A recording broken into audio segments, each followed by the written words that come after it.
How's it going, trainers? Slowpoke Community Day is nearly upon us, and for the first time since Eevee Community Day, we've got several different Pokemon getting a Community Day move, being 4. So just how good will Slowbro, Slowking, and their Galarian forms be with Surf? Well, let's slow things down and find out.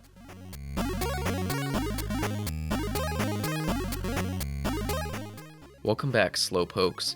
Slowpoke Community Day is our second comm day to include a Pokemon line with a regional variant as well, with the first being last year's Sandshrew Community Day, but where those two received different exclusive moves, all 4 of the Slowpoke evolutions will be receiving Surf. But how do they affect these psychic Pokemon? Well, I'll briefly touch on their raid attacker viability, because there really isn't that much. None of these Pokemon are offensive. Your best bet is Mega Slowbro, who does see a tiny improvement with Surf, but it's still far behind all the other water megas and many other water types.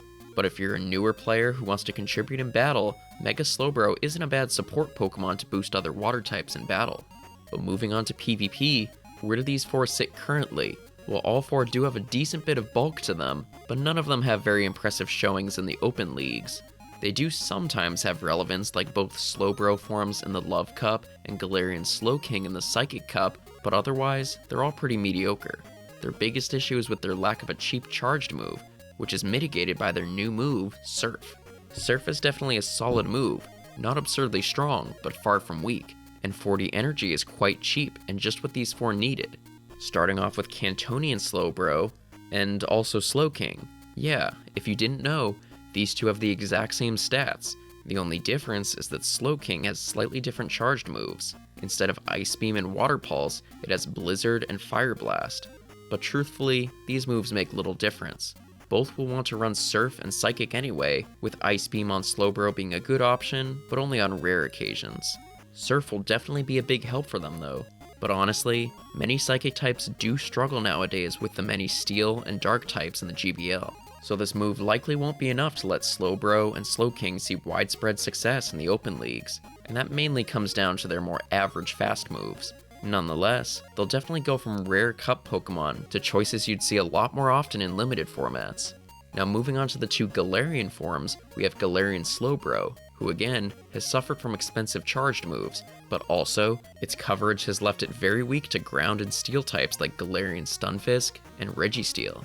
Surf does provide some excellent coverage, but still, it's not really enough to help it break out into the Open Great or Ultra League metas. Instead, like the previous 2, it's really going to have a much bigger impact on its Cup performance.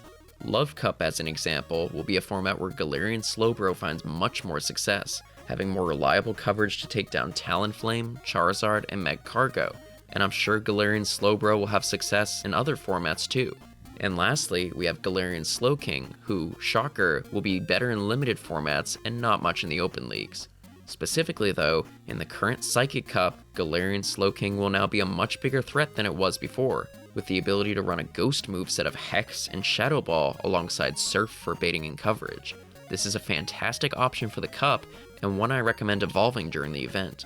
So will Surf let any of these 4 break the meta? Definitely not. However, they're far more usable, and I suspect each will have cups where they're much more prominent than previously, so I'd definitely evolve 1 or 2 of each for the Great and Ultra Leagues. But what do you think about Slowpoke Community Day? Are you excited for these 4 to get new moves, or are you more excited to get all their shinies? Let me know down in the comments below. And if you like this guide, be sure to give it a thumbs up and subscribe if you haven't already.